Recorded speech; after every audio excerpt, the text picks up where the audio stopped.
And we're live, I think. Yes, we are. Looks like it. Yes, sir. Cool. Good evening. Good evening, Dr. Matt. How's it going? It's going. Yeah. It's going. Yeah. Oh, I'm having some tension tamer tea. there you go. Yeah. I've had that before. It's pretty good. It's pretty Yeah. good. Let's see if it'll tame my tensions Same for for at least the next hour or so. Yeah. Yeah. Awesome. Yeah.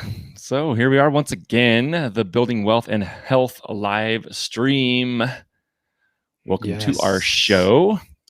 I'm actually fairly excited about I'm going to call it part one because I'm going to try not to go down rabbit holes with some of the things we got lined up to talk about this evening because I think we can probably make several live streams about these topics and go into depth in certain things. So, yeah. What up, stock market options? What's up, Corey? How are you, sir? Thanks for stopping in. Yes, hit that like button. If you haven't hit the red button that says subscribe, go ahead and do that too. Yeah, appreciate everyone stopping in. I'm going to switch over here so I can see the comments. But yeah, so I'm excited because I think like the two topics that we have, mine and Dr. Matt's, I think can kind of interrelate. I'm going to try and like at least segue from mine to yours, with a little bit of history waning in that, and we'll see how I do. But pretty excited to start talking about some of the stuff. And like I was saying, I think we could do a few of these, maybe not in succession, but I mean, I've got information for years. I know obviously on some of the stuff you would too. So I think it'd be kind of cool to tie them together and I think they go hand in hand. We'll see. We'll just see how it goes. Totally. Yeah. So with that being said, again, welcome, Corey. Good evening. Hope it's all going well in your neck of the woods, man. It is currently 92 degrees here. It was another warm day. Yeah. I tried to hold off as long as possible and turn on the air. I was working in the office almost all day, so finally gave in this evening and turned it on. Yeah, climate control can be helpful. Yeah, especially as I'm drinking hot tea. That's gonna be it's gonna be fun. Well, what we're talking about tonight is history of a couple things. History of central banking, which I think is important to understand when we talk about money in relation to growing wealth. I actually think it's a really important thing to at least conceptually gather. And on some level, you want to kind of understand like the interworkings of how all that moves and what money really is. Dr. Matt and I have had many conversations about what money really is. And if you can, like I've said before, if you can gather a different relationship with money, it's amazing how you can make it work for you. And it's amazing how it just kind of starts piling up. So it's also less stressful to worry about if you have that same relationship. So I thought I'd start talking about like, diving into this, the history of central banking, and really it describes why we have a monetary system to begin with. Across the globe, not just here, and why humans have created this system and kind of how it derived. And, I'm not, like I said, I'm not going to try and go down the rabbit hole too deep tonight. We got, limited amount of time. So we could be here for the entire week if I'm not careful, but we'll see. We'll see what, what's up, Coop? We'll see how far we get tonight, but I'll try and keep mine as short as possible because I do want to talk about Dr. Matt's stuff as well. So I think in starting with the history of central banking, we need to discuss kind of how currencies evolved, at least loosely. And everyone kind of has I wouldn't say everyone, but a lot of people have a grasp of, the gold standard and, backing of gold in this country and where that came from and how that works. I'm not tonight, Coop. It's gonna be on the basis of maybe the skimming the surface, we'll say for night, and we'll get into it deeper. But I'm gonna pull this up and we'll kind of go through some stuff in here. Hopefully you guys can see it. Hey, what's up, Mark? Good afternoon, evening, sir. Thanks for joining the stream. Yeah, so hopefully you guys can see that. I'm gonna go ahead and leave it as is. If it's kind of hard to see, we'll change it. But so we're going to talk about first what gold is and why gold was used as a main currency, not just in this country, but it was a global deal for quite a while. And the reason behind using gold as opposed to basic bartering and how it got there, really it came down to trying to create a stable environment to trade commodities, i.e., I give you a sheep, you give me food. I make you a table, you give me a cow, kind of thing. And that's really how everything was going for many, many, many centuries and really for thousands of years. Right. But at the time, there was a bunch of goldsmiths out there making jewelry, and it was something that people desired and wanted, and it was it made people look cool and look better, and that those goldsmiths kind of started getting into really trading those services for other things. And what it came down to is they were the ones that were able to manipulate the gold itself and turn it into stuff. And that's kind of how it started. And the reason why they started using gold, like I said, is to basically kind of create a balanced way to trade items. It was just basically, instead of negotiating constantly, you could just say, I have 2 gold coins and that's the cost of this, and that's what I'm going to pay for it. And the person across the table would say, great, I'll take your 2 gold coins, and that's what I'll give you as a service or another commodity. The reasons behind it, it's like I said, it's cost dense.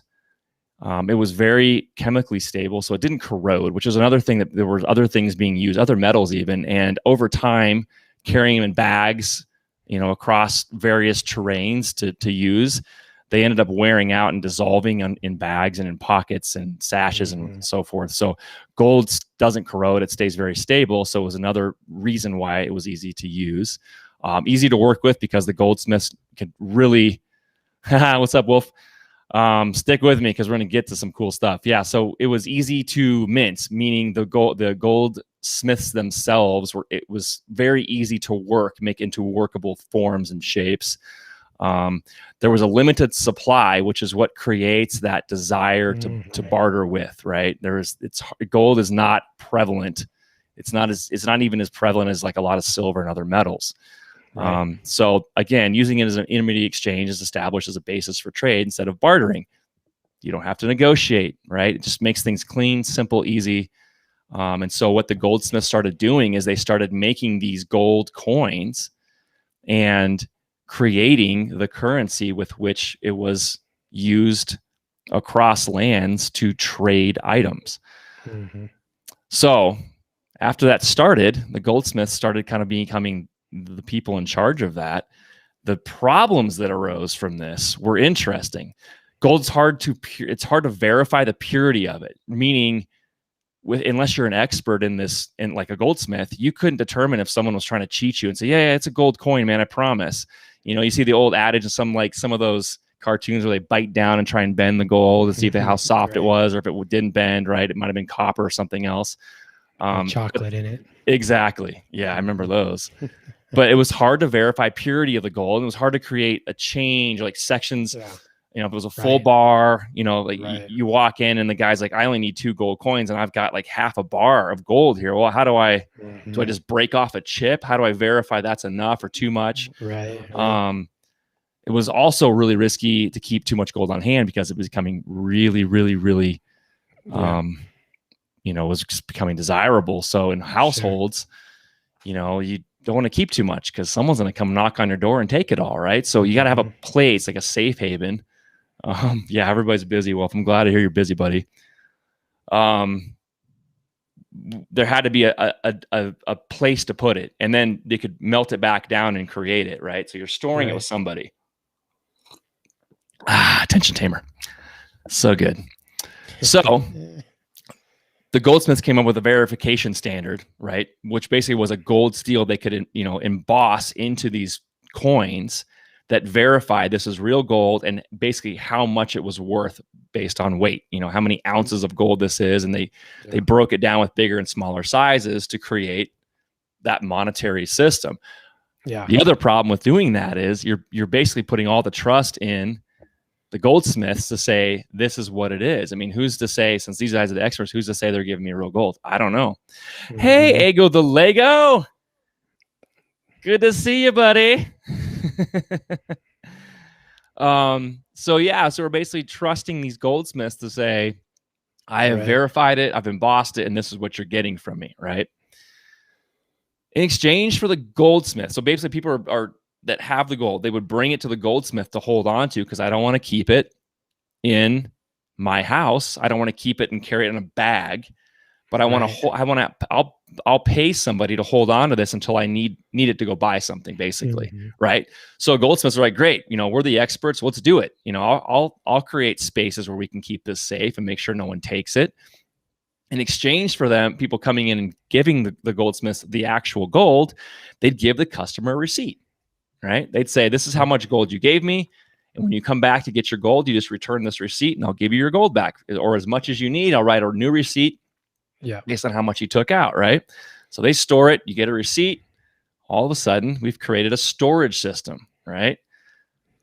Or a really early version of a bank. Yeah.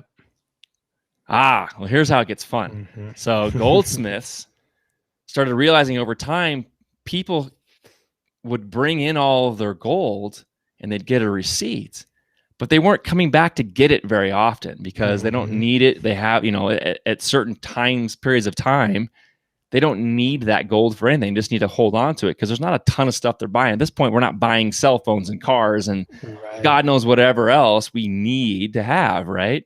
There's this simple living qualities of life, I guess, right? House, food, some clothes, whatever. But they weren't coming back very often to get that gold. And so the goldsmith started realizing, I'm holding on to this and I'm giving receipts out. Why don't we write more receipts? More receipts, based on the fact that no one's coming back to get it. Well, I'll just write receipts on gold that I don't have. It's okay. Because I'm going to loan it out to people to go use your receipts. It was much easier to take a piece of paper out there to go pay for something than to carry their gold out there, even if it was a bunch of coins, to go buy something. So think about how that worked, right? They're giving out receipts for gold they don't have, assuming people aren't going to come back all at once. All at once, right? Right. They can just keep flipping that paper back and forth. Right. Without anyone verifying how much gold is really sitting in their building. Yeah. Okay. But it did happen. There were moments in time where everybody came back. It's like, I need all mine. I'm going to move. I'm going to do whatever with it. I'm buying this. I need my gold. And this was basically the early stages of what's called a bank run. The run on the bank. Yeah. And what happens when all those people come back with all the receipts they have? Some of them were loans and they want to get that gold back. Well, there's more receipts out there than there are gold, right? Well, guess what happens to the goldsmiths? They're literally bankrupt. Right. They give all the gold back. There's not enough. I don't have any more. We're screwed, right? We have to have a better system in place. So how do we ensure that we don't have a bank run? And because this happened for thousands of years afterwards. All the time, right? All the time, right?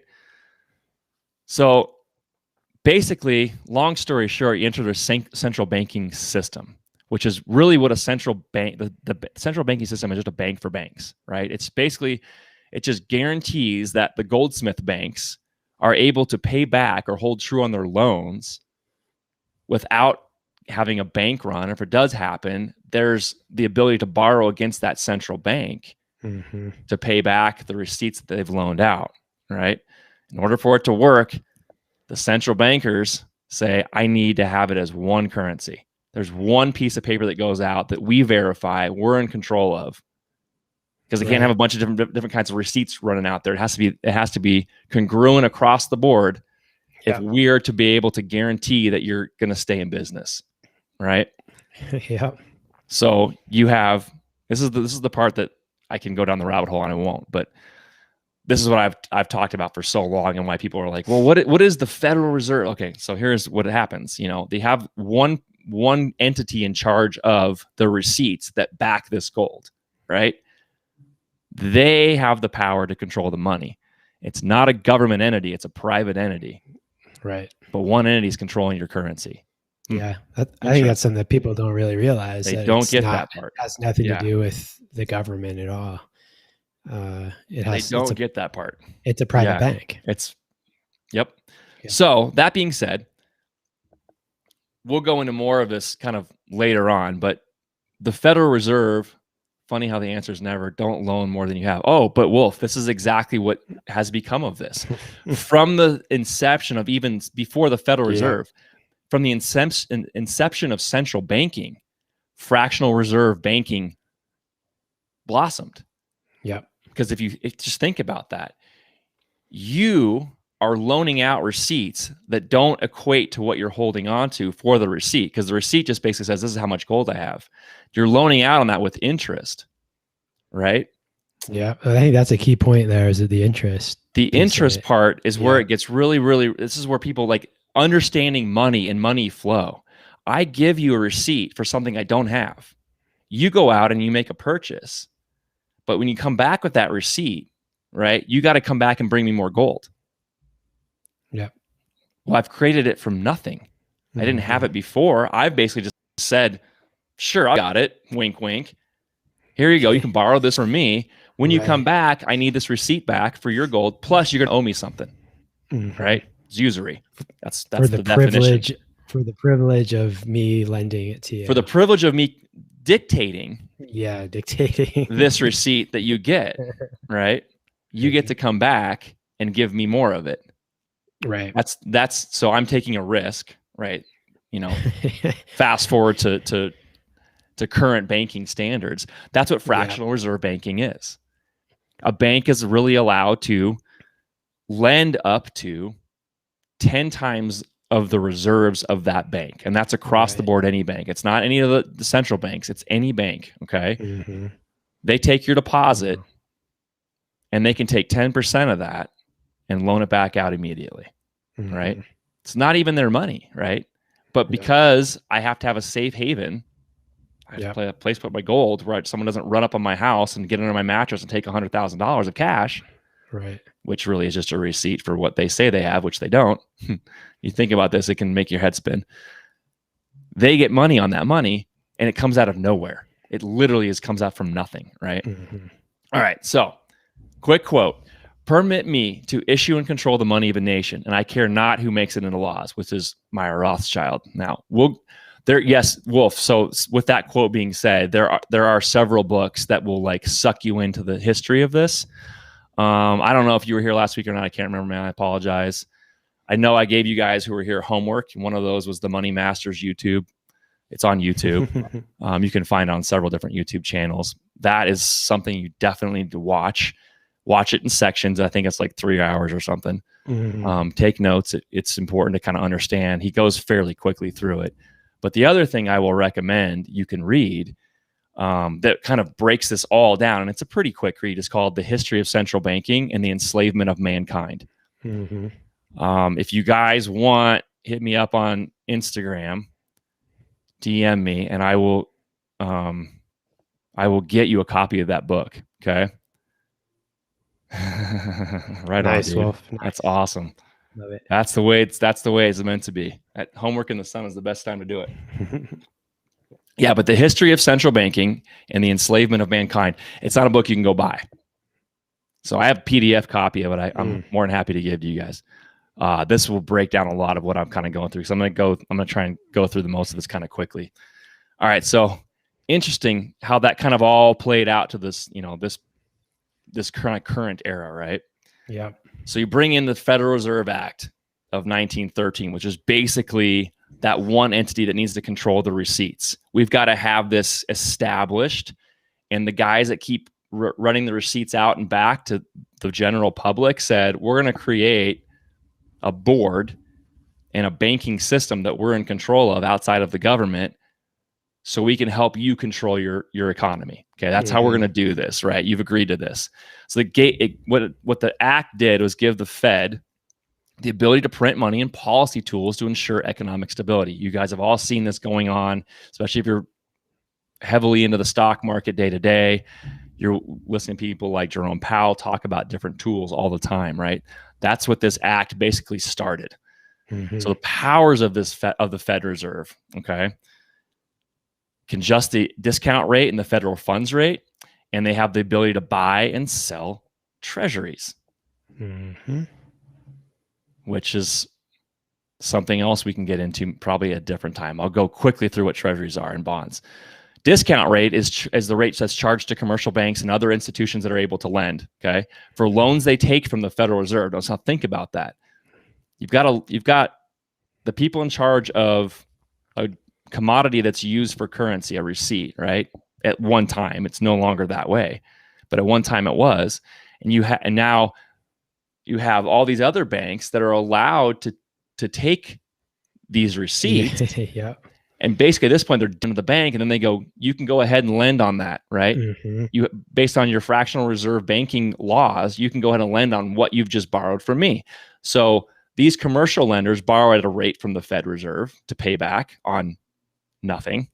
Right. And then it's not nothing, but it's basically where it's coming back to. And then they go out and they give you, the consumer, the end consumer, Dr. Matt, me, a loan. Yep. And they have to jack up their rate because they're already borrowing against the Fed Reserve. So that's where you get that discount rate. Okay. So they basically build it up, and everything has regulation to it, but that's what they're doing. So that's one of the powers of the Federal Reserve. Now, I talked about buying and selling treasuries. Well, what are treasuries? So the U.S. Treasury, which was established in 1789, is responsible for issuing all the T-bills, all the treasury bills and the notes. Okay. Some of those bills actually are dollar bills. Like that's the part of it, is what they are as currency. They can dictate that. All right. The Fed buys and sells these bonds to control basic supply and manage assets in the economy itself here in the United States. Okay. Bonds are government IOUs is what they are. So they're basically, it's just I owe you this for buying that, right? You buy a bond to get a guaranteed rate of return on investment. It's guaranteed because it's backed by the Federal Reserve and allowed by the government. Okay. So that's why they're said to be safe investments. It's a guaranteed rate that can't really move too much. They say it's going to be a 3% bond. That's what it's going to be at the end of the term. End of the term, the government repays that bond plus the agreed interest rate, and then the bond disappears. It's gone, right? There are, within this Federal Reserve System, there's actually 12 central banks across the country that kind of control this system, shall we speak. There's a board for each one of these banks. People are in charge of kind of dictating this on a day-to-day basis. Boston, New York, Philadelphia, Cleveland, Richmond, Atlanta, Chicago, St. Louis, Minneapolis, Kansas City, Dallas, and San Francisco. Those are the 12 central banks under that Federal Reserve that are in control of this entire system. Okay. Wow. So when you kind of wrap your head around some of that stuff, you can kind of get a better understanding what money really is, kind of from inception moving forward, why we have it, what it's used for. And if you get a general purpose of that, it doesn't seem as I don't want to put words in people's mouths, but it shouldn't seem as intimidating because of what's going on. In some ways, that's like, what are you just saying? Like, I don't understand. Like, this doesn't make sense to me. And then some of this is like, it's head spinning stuff, but in another way, it's you're just holding on to receipts of some entity that's controlling what that receipt looks like, and it's just allowing you to not have to negotiate every single time you need something, right? When you go to the grocery store. Obviously, things have become much more digitalized. We can just put a piece of plastic in a machine, and the digital money behind that piece of plastic dictates how much I can spend. Right. The money in your bank, the debit card, all goes in. It's taken digitally through the other side. So, the retailer, and it goes digitally back into their account, which goes back. That's what money flow is. And we talk about energy flow and money flow. It's exactly what it is. Right.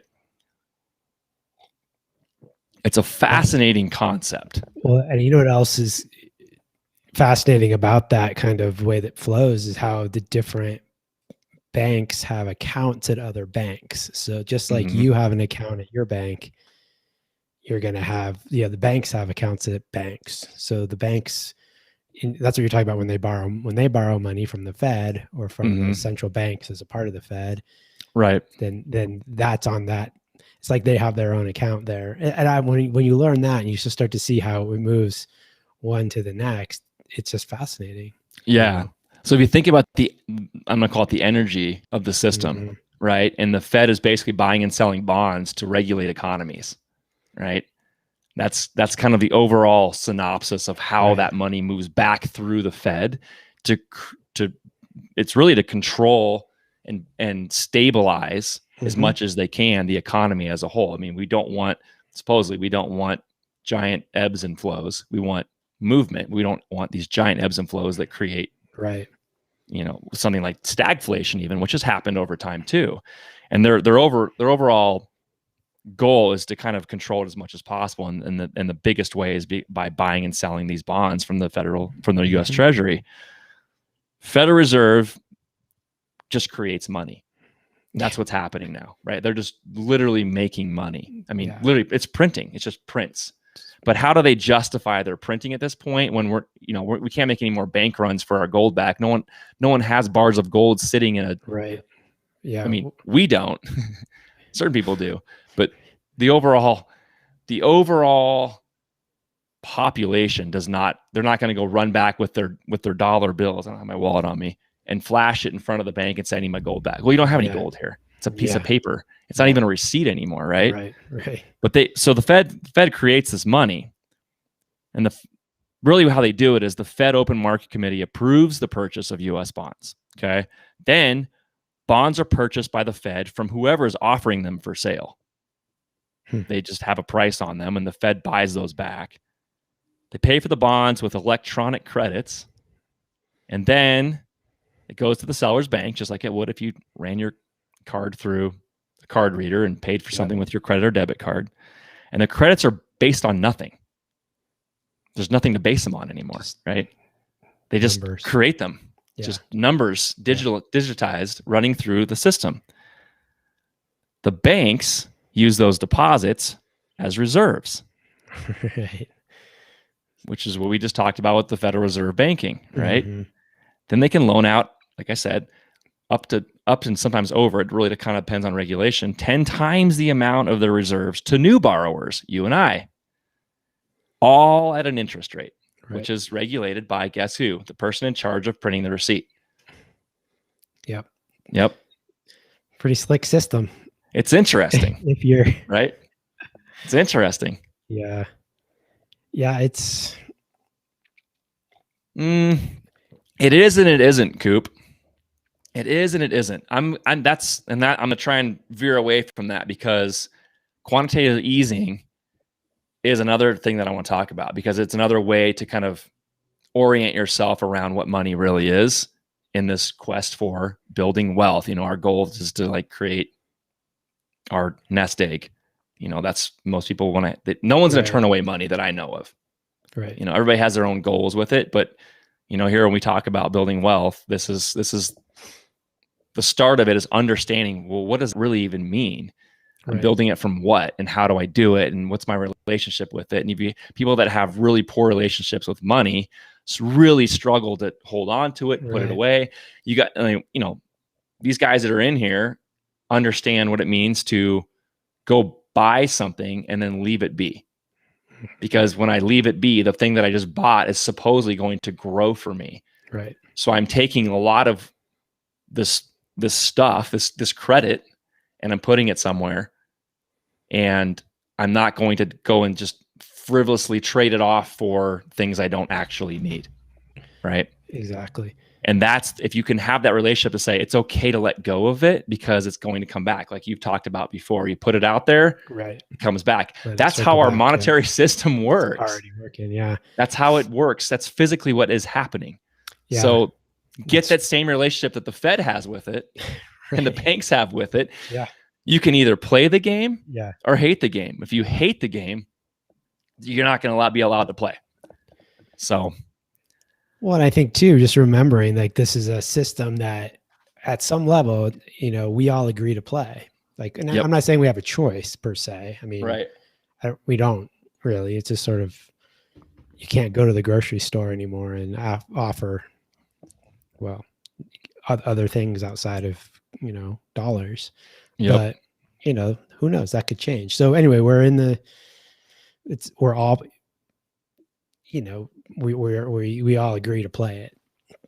Yeah. So, and I think that's what's interesting about this On some level, we all do. Yeah, and not maybe not consciously or whatever, Sure. but it's and I think that's an interesting point because, it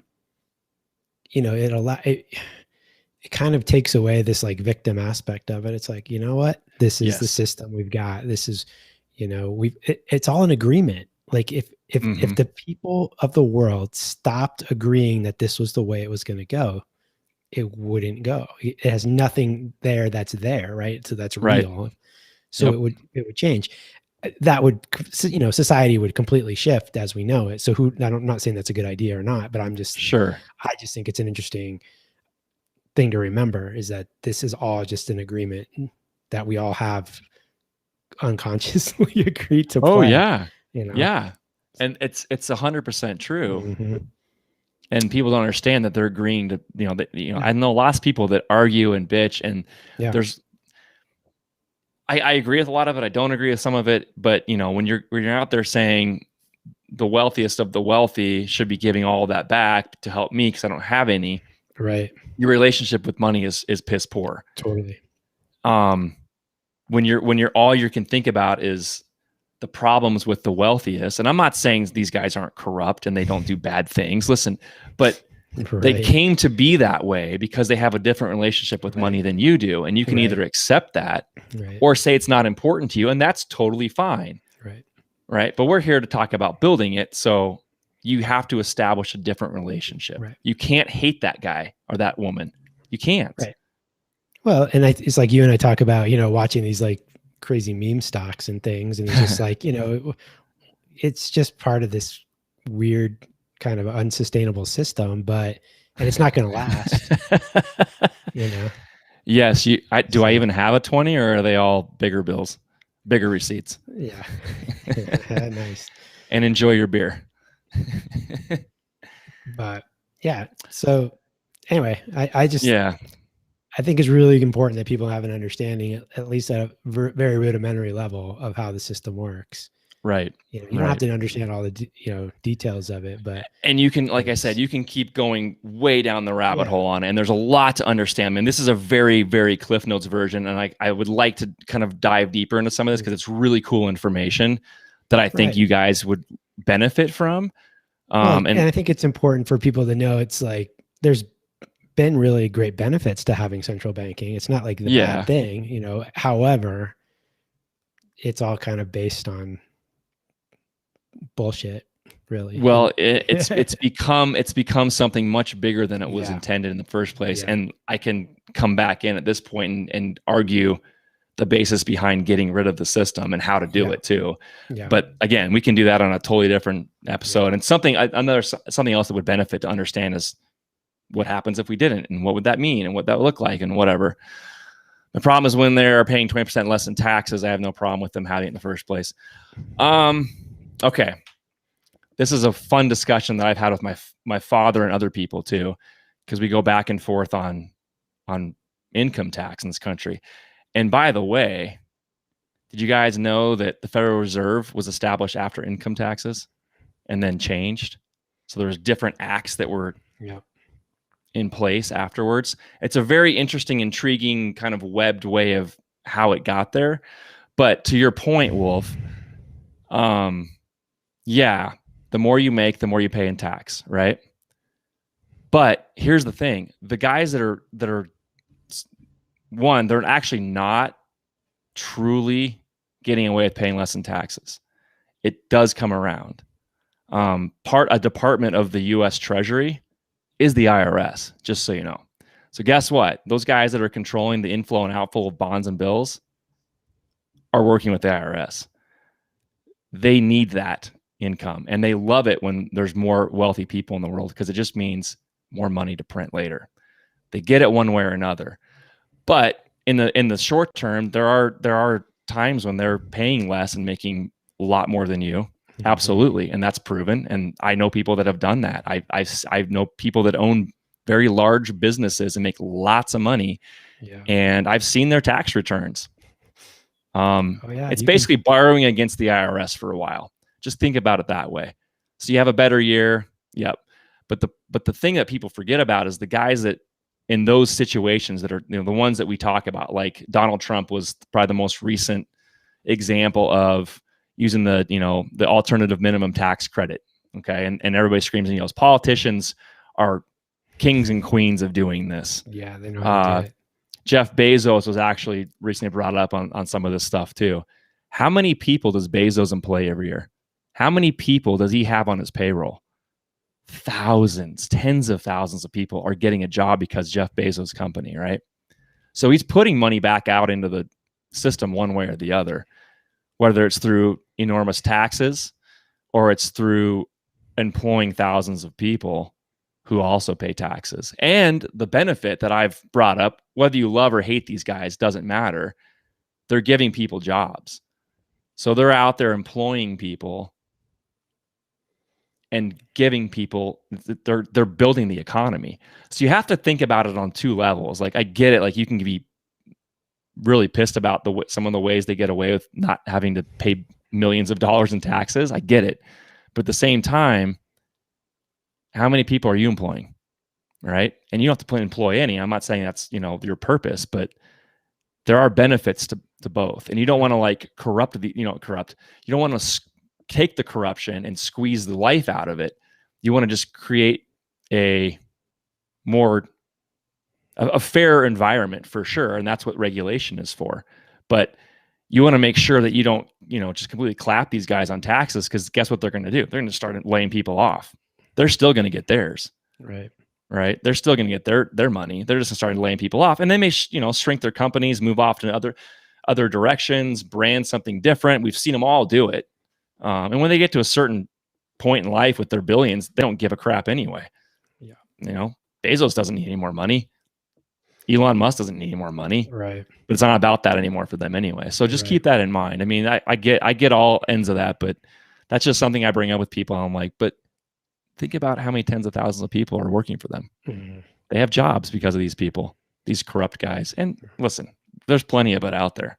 Yeah, there's probably better ways or more humane ways to do things and stuff like that, of course, and it's not, I mean, it's not, it's like Coop said, it's not black and white, right? There's a lot of gray, and you can't, it's not an or kind of conversation. It's kind of an and conversation, there's multiple layers of things, and we could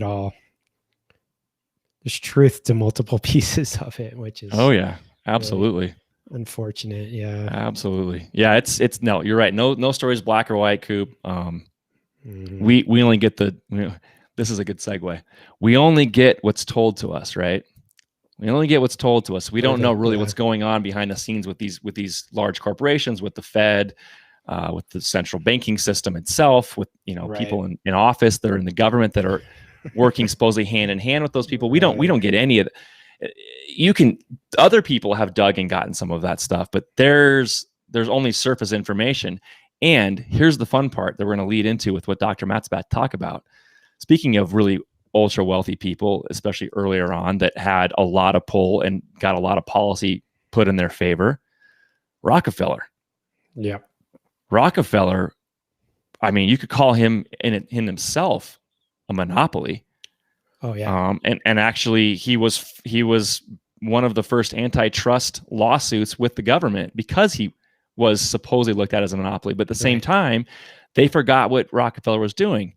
Corrupt or not, he was employing a lot of people, building those railroads and everything else he created. Rockefeller got into everything. The man was, at the time,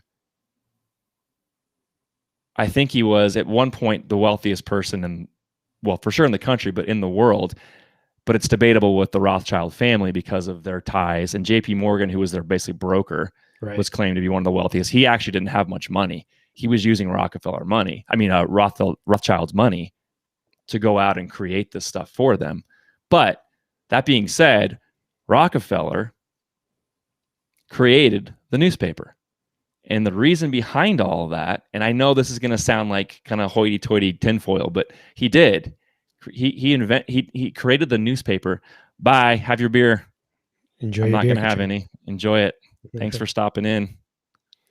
Make sure that you exchange that receipt for a beer fairly. I'm pretty sure you're going to get more than one beer out of that, whatever you took. If you don't, please call me because we can negotiate. Yeah, that's an expensive beer. Then. It's an expensive beer. Where are you going? But he created the first media source with the newspaper.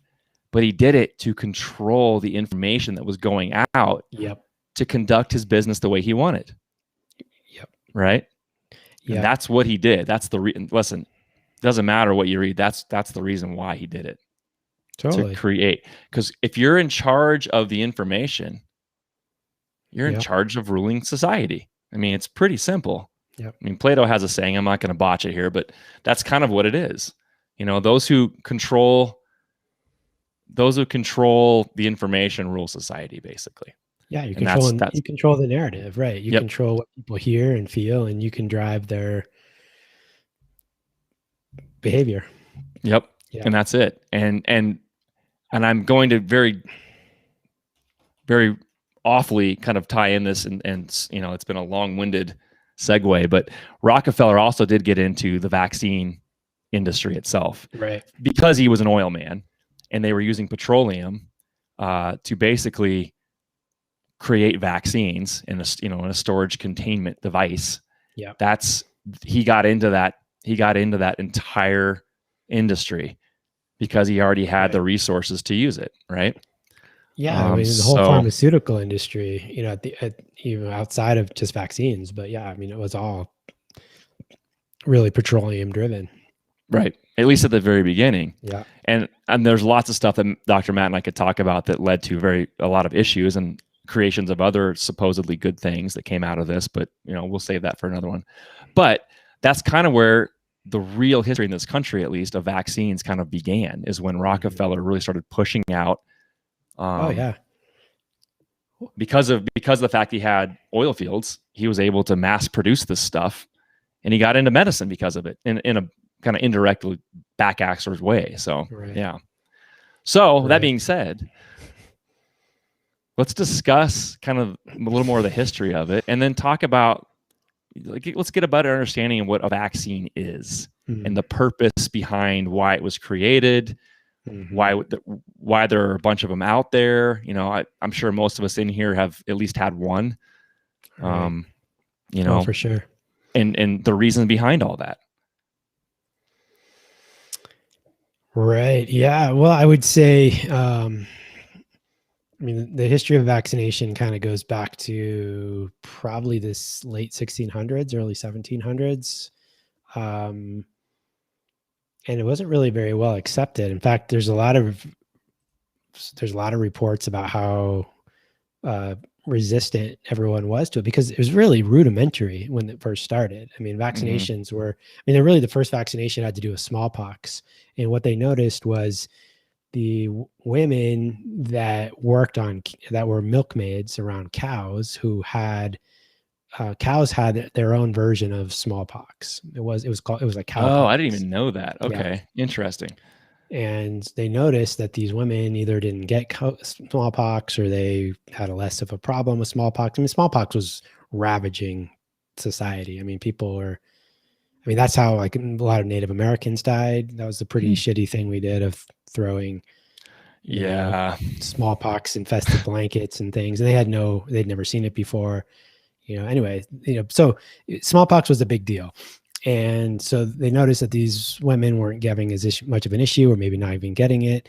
And they kind of correlated it with this exposure to this smallpox. And when we say pox, I don't know if people know what that is, but it's like these little sores that form on the body that kind of create this like oozing pus kind of a thing. And really, really nasty. I mean, if you've had chicken pox, you kind of remember, what that's like, right? It's almost like mini boils on your skin. And chicken pox is different than smallpox, but you get the idea of like kind of this oozing, sore, or kind of thing that comes up.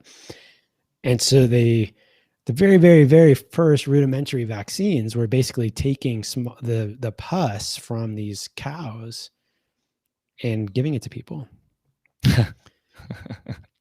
And in an attempt to, they didn't really know what it was doing. And it was, but you got to remember, I mean, there wasn't any sort of clean facilities. I mean, the stories were like pretty wild of like these, I mean, they raised cows specifically to do this, where they would basically like infect them and on their bellies, and they would just ooze this. Yeah, it's really crazy stories. And so there's a lot of resistance to getting vaccinated. And in fact, it wasn't really a thing that was done, and it wasn't really understood why. There was a lot. I mean, the science behind it was pretty rudimentary in the first place. But that's kind of where it all started. And then, to be honest with you, I don't know all the ins and outs of where, how it evolved from there. But it's, really the vaccination program that we understand today probably didn't get going in earnest until mid 50s. Okay. So, I mean, just to let that's gonna, I mean, not that it wasn't around, it was right to some degree, but not in the way that we have now. Well, there were a lot of issues with kind of the earlier forms of these vaccines, even at the turn of the 19th century, as you got into like, post World War I, and after basically the Black Monday and the whole economic turmoil after that, that's kind of where you started seeing some of the earlier ones and a lot of issues with that. Yeah. Well, they were giving people. Well, that's, I guess we could segue into what a vaccine is, at that point, because really, I mean, the idea here is that the immune system, when we see, if we can give someone a piece or a part of whatever we want to create, to not have, right, like measles or whatever, then the immune system will be primed and ready in case it does come in contact with whatever that particular virus or bacteria is. And so it's basically a stimulation of the immune system. Mm-hmm. So we should probably back up and talk a little bit, though, just kind of very, very quickly about the aspects of our immune system. So we actually have two broad components of our immune system. The first one is called the innate immune system. Innate is basically the immune system that everyone has when they're born. It's like your baseline. It's really an important immune system. It's kind of the regulator of everything else. And it has a lot to do with inflammation. So, and it's very generalized. It's not specific. So it's sort of this broad reaction or broad response to pathogens and to things that get out of balance in the body. So you've got this innate immune system that's kind of the first line of reaction. And then the second thing that we have is called our acquired immune system. And this is not something that you have very strongly when you're born. You have to develop this over time. And you develop this, they estimate it probably takes about 7 full years to develop your acquired immune system. Okay. So you're building it over time. And how do you build it? You build it by getting exposed to things. And the acquired immune system is very specific to particular issues, right? So if, like Shane, you had chicken pox, right? At some point in your life, right? So that was a part of that acquired immune system. You didn't have the antibodies. And so antibodies and T cells are a part of the acquired immune system. There's a lot of viruses in dirt. Yes. So, well, that's 100% right, Wolf. I mean, that, being exposed, getting into the world was how our body got primed and exposed to things. And so and if you did get sick or did, contract something, then you created this lasting immunity because you have this memory now of whatever it was. It's a really beautiful system, actually. In fact, what they call that, there's a lot of interesting research around various illnesses that we vaccinate against now. Compare that vaccination immunity to actual wild type immunity, like if you actually got the issue, and there's significant differences between those responses in those people. So anyway, that's a different conversation really, but so we've got this innate immune system that we're born with that's very general, and then we've got this acquired immune system that we build over time. And a vaccination essentially activates that acquired immune system for the most part. It's helping your body create this memory of what it potentially might run into, whether it's polio or measles or whatever. Right. And there are, for the most part, pretty safe for people. I mean, we've demonstrated that. I mean, there's a lot of controversy over whether some of them are even needed, and right. There's some really interesting data showing, like polio, for example, was at its peak probably around 1920, and then you start seeing it come down pretty dramatically, and then you see the vaccines get introduced somewhere in that bottom out of the drop. It's pretty interesting. And a lot of that drop had to do with sanitation. We stopped, pooping in outhouses, and, we drinking the water that comes out of that. Started having better, so I mean, anyway, there's a lot of really fascinating things around why some of these diseases declined. And, and vaccination, played a role to some degree. Is it the only thing? I don't think so, personally. Well, not as, I mean, it can't be, because I heard, who was talking about this today, basically just giving the history of, you and I are here because of our ancestors from thousands and thousands of years ago, if you want to go way, way, way back. And we just said, the history of vaccines and when they really started, none of them have access to any of that stuff, modern medicine especially. Right. So certainly the human body is set up to, and people use the word combat, which you and I don't like that, but to identify, but it's identifying what it is and regulating, balancing the body, right, and running it through and moving on, right, and that's how we are here today. Exactly, and the people that couldn't do it didn't make it, and that's unfortunate. I mean, that is, and I think that's what's in another. This is another conversation we could have. Kind of what the goal of, I think, healthcare or something, often is people surviving. And that's like, we could talk about that. But, when we look at vaccines in particular, I mean, there's definitely been helpful, I think, in a lot of ways. And I think there's some of it's, we've given it a lot of credit that I don't think is necessarily justified. For sure. And then, I mean, people talk about, well, there's certain things we just, like you were, talking about smallpox, but measles, mumps, and rubella, we don't see a lot of that stuff anymore. And the reason being is we've created vaccines that combat this, right? Yeah. Well, yeah. And when you don't have people that are getting it, it's, it's interesting. I listened to a lecture a couple of years ago talking about measles, and there was like a population on some island that actually wasn't really vaccinated. And they would, about every 70 or 80 years, have a big measles outbreak. And after that, no one had the measles for a while. And it was like this sort of movement through this sort of shift, because the viruses would change, and so the new people coming in, the next generation maybe didn't have the same level of immunity, and so then it would come back up again. And so but it was very protective for almost like 80 years or something like that. It was pretty, I mean, it's pretty cool. Just from one generation having a significant exposure to measles. Interesting. And we don't see that anymore, Right. I mean, I can't, you rarely hear about measles. And if you do, it's like everyone's freaked out about it. And I like bringing this up because it is funny. There's some like old, like Brady Bunch episodes where they like, oh no, Bobby's got the measles, and they,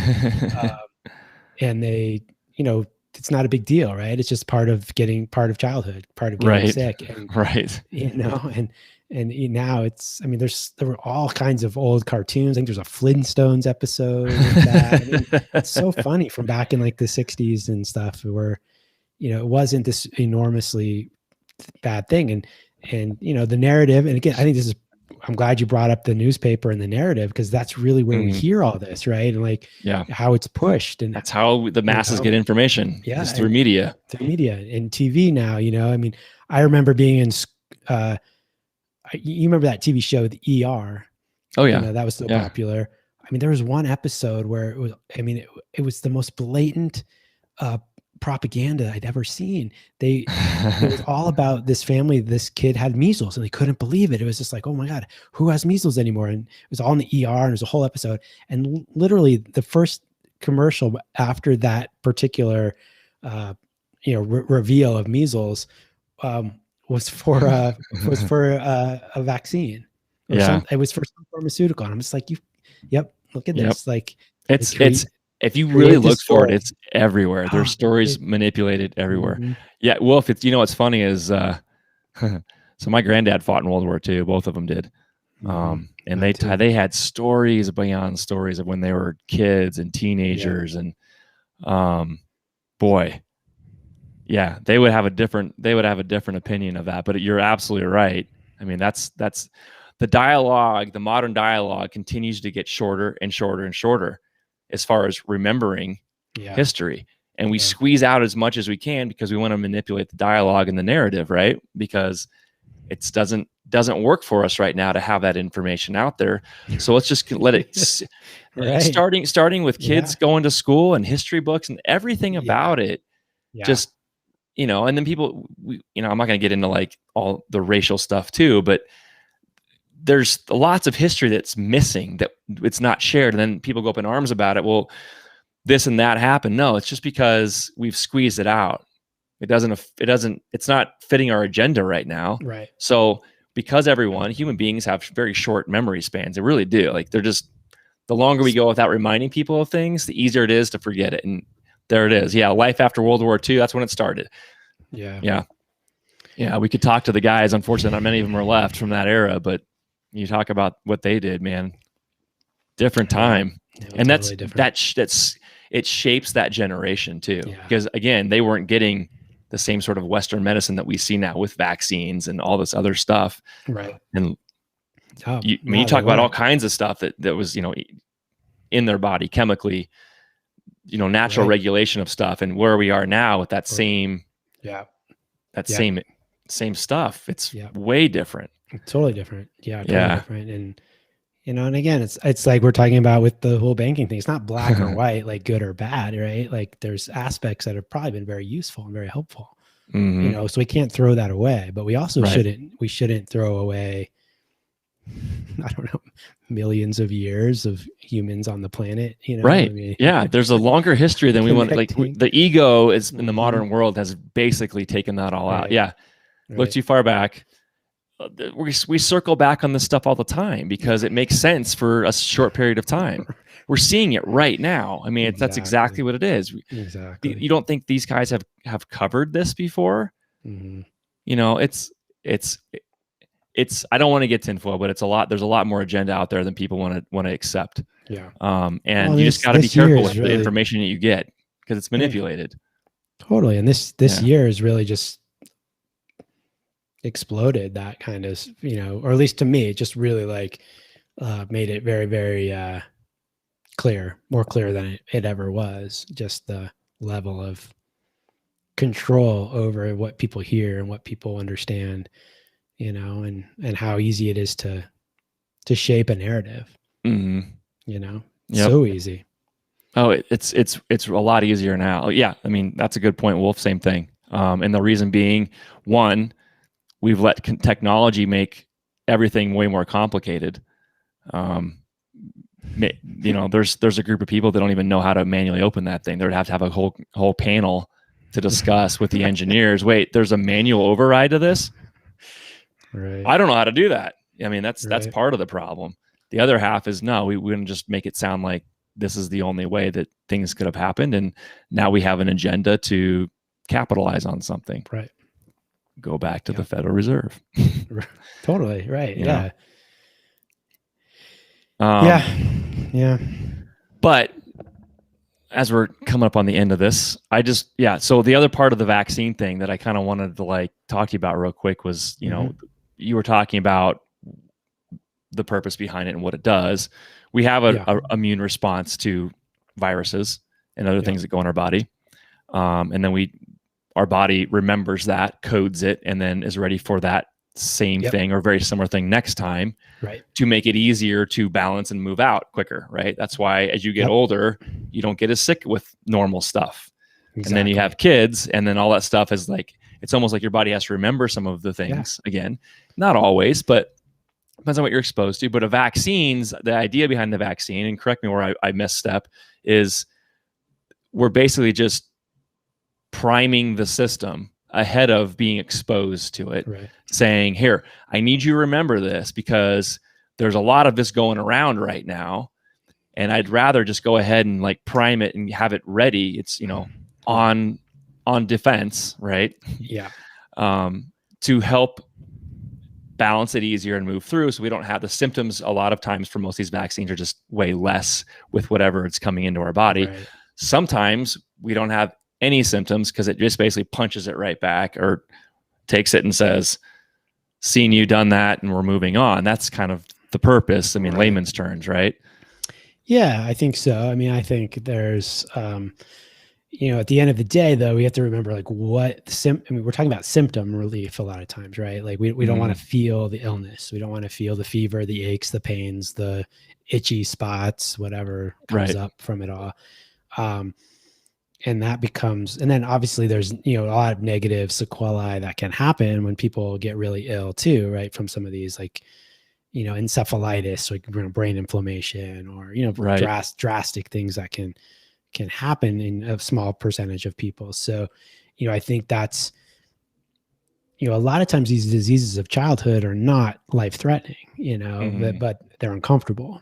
And so that's why I've always been really kind of in awe of this like idea that we need like a chickenpox vaccine. Like chickenpox it's not fun. Like I didn't like it. It was pretty easy for me. Yeah. I mean, I got it at like 12. So I think I got around that time, 12 or 13. The older you are, generally the more severe it was. So, my little sister would have been like 3 at the time, and I don't think she even knew she was sick, kind of a thing, right? Exactly. So, but, so it's interesting to me that we sometimes feel like we have to stop the body from having these responses, and that it's a bad thing to have these responses. And and this is really actually core to naturopathic medicine, is that we don't see the symptoms as the problem. We see the symptoms as the response of the body to whatever's going on. And we want to allow that response to occur in a balanced, healthy way and move through and come, like you said, like move through through the process, come out the other side. And when you do that, and if you really can kind of allow the body to do that and support it, then, you have a much more robust person, a much more resilient, stronger, vital person. And you got it when you're 6, huh? Yeah. So, I mean, there are people though that do have, really negative, like big sequelae, big problems from some of these illnesses. And that's always the justification for some of these vaccines or other things. Like we ought to prevent these major problems. And all right, I get it. But it's a little antithetical to naturopathic kind of thought around some of it. Not that it's not valuable to a degree, right? But so yes, to your point, you kind of have this primed system that's sort of on the alert, ready to go. And you've created the memory, right? By giving someone the vaccine, you've given them the disease to a degree. Right. And, for example, they don't have live virus or bacteria in any of these. They just give you little pieces of it. And then they throw a bunch of other shit into the vaccine to make your body get all inflamed and say, what the hell is that? And and react right away. Now we got to react to it. And those are called adjuvants. But I mean, you end up not, if you do come in contact with someone with, measles or whatever, you're going to have a memory. Your body's going to see that virus and handle it. Right. Is the theory. And it, again, it does seem to work, I mean, I've never had measles. I mean, I I'm good. am I immune? Well, this is the other thing, and this is what's always questionable about vaccination. Is it lasting immunity? Right. Like I have no doubt that I'll never get chickenpox again. Like I know I have that lasting immunity for Sure. specifically for that. But, you know, do I actually have lasting immunity to measles? I have no idea. Right. You know, I don't know how long. I mean, and that's what was interesting about that island nation that had that recurrent measles. Yeah. Was they did seem to have this lasting immunity until, you know, few generations, and then they had to recreate it. So anyway, just interesting to. That's just because obviously that happens multiple times in history, over and over again. I mean, that's if it didn't, we wouldn't be here. Right. I mean, I think part of the I'm going to try and phrase this so we don't get clapped. The biggest issue, I think, with today's culture in medicine is that, and I think Evan said this on the podcast you're on with us, is that I basically can just do what I want as long as I get medicine. Yeah. Right. I'm not going to worry about my health and taking care of my body and being, being respectful of things that can happen, because we get sick. Yeah. And again, I'm just going to throw it out there. That's not the only virus out there right now. You're going to get other things. Right. My daughter just had a cold. She went and traveled down to Glenwood Springs, came back, was off for a few days, week. Then mucus started building up. Her throat was a little sore. And I'm like, you have a cold. Yeah. I mean, it's what it is. That's not going away. That's, it's constantly recurring. But I think that the fear factor is there's stuff out there that can be deadly to certain people, and people have died from things. And it's sad. I mean, that's the worst part about life, is it ends at some point. Right. And it's different for everybody, but we have so much control. And I say this like almost like with God hands, of saying we have the ability to create things that we call it eradication, but I don't know if it's really eradication or not. Right. We don't see that anymore. And way less people are getting sick and dying from these things because we've injected them with vaccines. Right. Not saying they don't work. Clearly, we've shown over time a lot of things have definitely disappeared on some level. And that's not just because people are being healthy again. Clearly, we're getting worse, if anything. But there's more and more fear out there all the time. Yeah. But it's leaning on the fact that we have the ability with science, especially here now, to kind of control these things and alleviate or prolong life, which we have done too, because of these technologies we've developed with medicine. Yeah. So we should continue to do that and do that and do that and do that, because people don't want to die. And I get it. I mean, I'm not ready to go until I'm ready to go. Right. I mean, I get it. But I think the fear factor has created this, this rush to 100%, that, and the fact that there's a ton of money to be made in these industries. So let's just be over precautious and over medicate in a lot of reasons and a lot of industries, because there's money to be made there. And it's, harmful or not, we're trying to help you in theory. Right. So I think that's part of the problem. I would disagree. Yeah. Yeah. I mean, I know.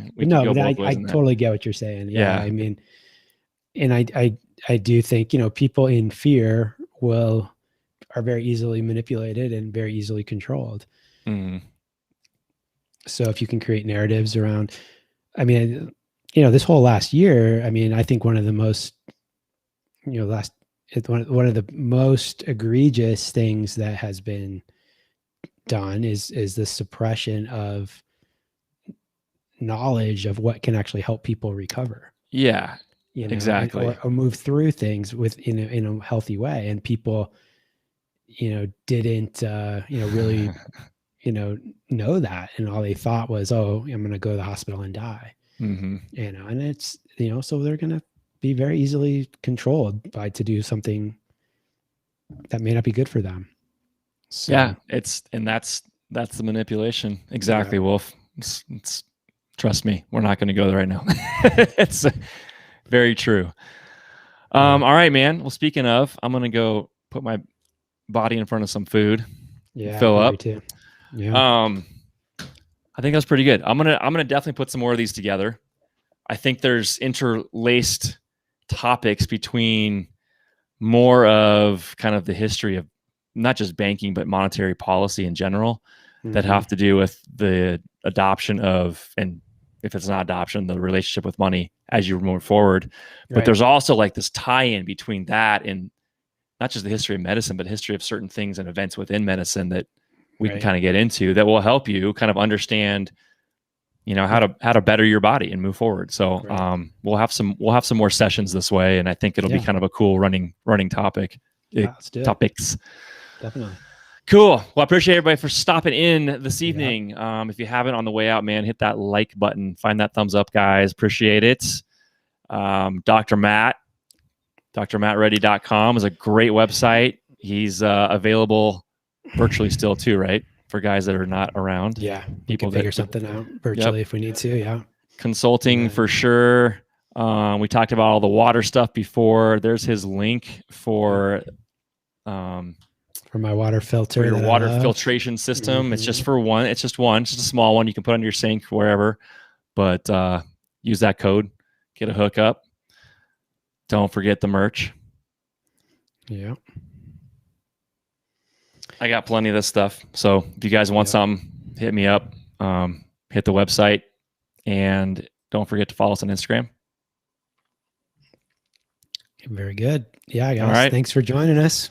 Everybody have a good evening. We will be back next week. Until then. Yep. Until then, guys. Go watch Money Masters. Yeah. Yep. And get out in the sun. Get out in the sun for sure. All right, absolutely. Guys. All right, guys. Thanks again. Later.